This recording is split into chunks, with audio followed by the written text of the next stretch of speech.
Hello friends, இன்றைக்கி நம்ம ரொம்ப ஹெல்த்தியான கொள்ளுக்கடையில் எப்படி பண்ணுறதுன்னு பார்க்க போகிறோம். அதுக்கு ஃபஸ்ட்டு 200 கிராம் கொள்ளுவை வாஷ் பண்ணி தேவையான அளவு தண்ணி ஊற்றிக்கலாம். இதில் 7 பல் பூண்டு, 10 சின்ன வெங்காயம், 4 பச்சை மிளகாய், மீடியம் சைஸ் தக்காளி 4, 1/4 டீஸ்பூன் சீரகம் சேர்த்து ஒரு 10 விசில் விட்டு எடுத்துக்கலாம். பாருங்கள், நல்லா வெந்துருச்சு. இதை நம்ம தாளிச்சுக்கலாம். இப்போ ஒரு கடாயில் ஆயில் சேர்த்துக்கலாம். 1/4 டீஸ்பூன் கடுகு சேர்த்துக்குவோம். இது நல்லா பொரியட்டும்.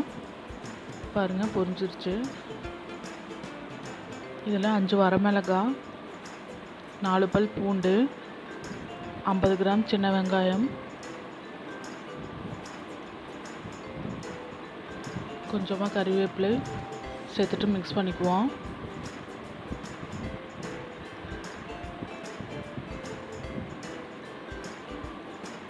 இதில் 1/4 டீஸ்பூன் சீரகம் சேர்த்துக்கலாம். இதையும் சேர்த்துட்டு மிக்ஸ் பண்ணிக்கலாம்.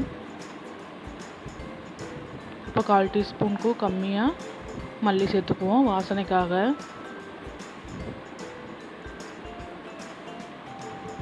ஸோ எல்லாமே நம்ம ஃப்ரை பண்ணிட்டோம். பாருங்கள், கண்ணாடி பதம் வந்துடுச்சு. ஸோ இந்த ஸ்டேஜில் நம்ம வேக வச்ச பருப்பை எடுத்து ஊற்றிக்கலாம். இப்போ தேவையான அளவு தண்ணி ஊற்றிக்கலாம். தேவையான அளவு உப்பு சேர்த்துக்கிறோம். இப்போ 1/4 டீஸ்பூன் மஞ்சள் தூள், 1/4 டீஸ்பூன் பெருங்காயத்தூள், 1 டீஸ்பூன் சாம்பார் தூள் சேர்த்து இது ஒரு 10 மினிட்ஸ்க்கு நல்லா கொதிக்க விடுவோம். பாருங்கள், கொதிச்சிட்ருக்கு.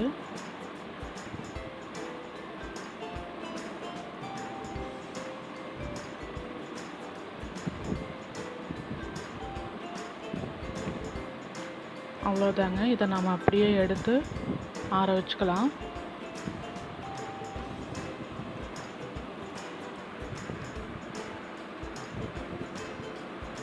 பாருங்கள், ஆறிடுச்சு.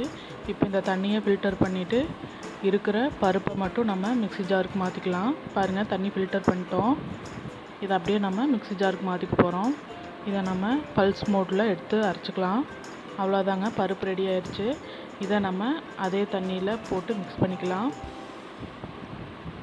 ஸோ சூப்பரான ஹெல்த்தியான கொள்ளுக்கடையில் ரெடி ஆகிடுச்சு. நீங்களும் ட்ரை பண்ணி பாருங்கள். எப்படி இருக்குன்னு கமெண்ட் பண்ணுங்கள். பிடிச்சிருந்தா லைக் பண்ணுங்கள், ஷேர் பண்ணுங்கள். மறக்காமல் சப்ஸ்கிரைப் பண்ணிவிடுங்க. தேங்க்யூ.